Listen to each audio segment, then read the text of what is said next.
যে নবীর প্রেমে পাগল হয়ে ঘর ছাড়লাম, বাড়ি ছাড়লাম, ছেলে ছাড়লাম, মেয়ে ছাড়লাম, আজকে ওই নবীর চোখের পানি বন্ধ করতে উমাইয়ার তুই যদি আমি উসমান গনির সমস্ত ধন যদি তুই দান করতে, আমি কিন্তু আমার নবীর চোখের পানি বন্ধ করার জন্য আমি উসমানের সমস্ত ধন তোকে দিয়ে দিতাম। জোরে জোরে বলেন না আল্লাহু আকবার। নারে তাকবীর, আল্লাহু আকবার। নারে রিসালাত, ইয়া রাসূলুল্লাহ, আশিকে রাসূলুল্লাহ জিন্দাবাদ।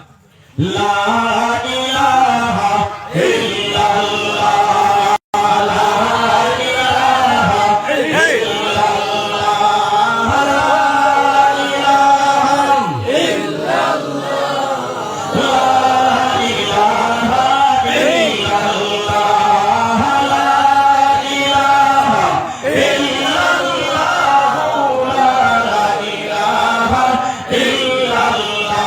আল্লাহ আসমান জমিন বানাইলা, কি যে সুন্দর করিলা, বলো আল্লাহ আসমান জমিন বানাইলা, কি যে সুন্দর করিলা।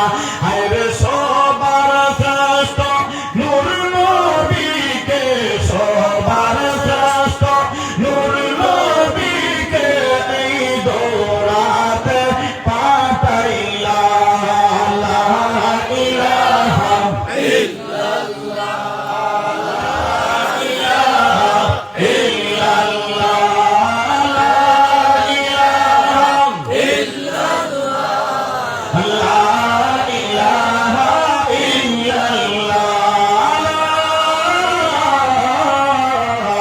ইলাহা ইল্লাল্লাহু মুহাম্মাদুর রাসূলুল্লাহ সাল্লাল্লাহু আলাইহি ওয়াসাল্লাম।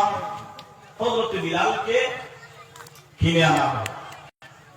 নবীজির কাছে হযরত বিলাল চলে আসলেন, শরীরের মধ্যে রক্ত আর রক্ত।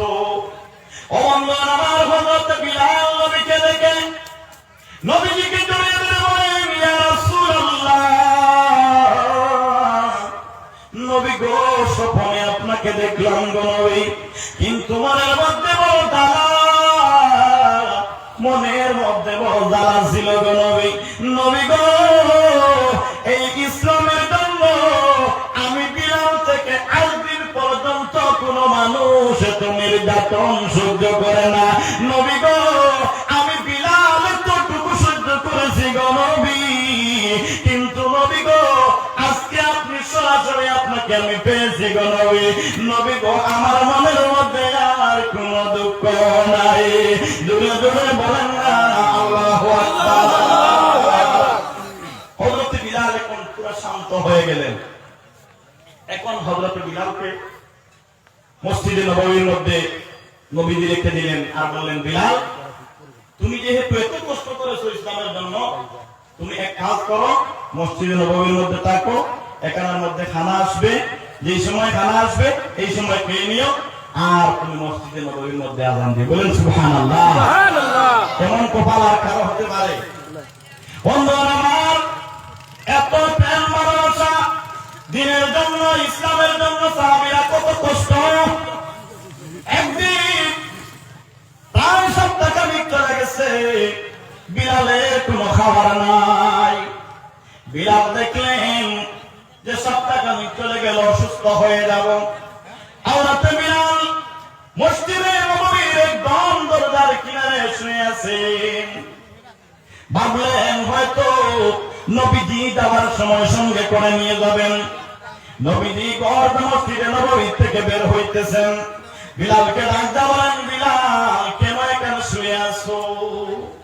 ও বন্ধু আমার, হযরত বিলাল বলেন, ইয়া রাসূলুল্লাহ, আজকে 7 দিন হয়ে গেছে, কোন খাবার কোন জিনিস মসজিদে নববীর মধ্যে আসে না।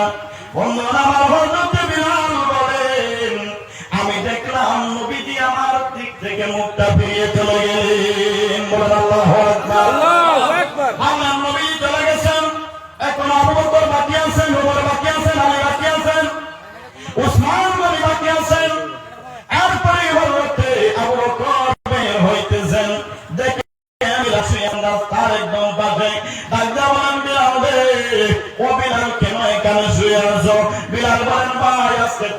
আজকে 7 দিন হয়ে গেছে।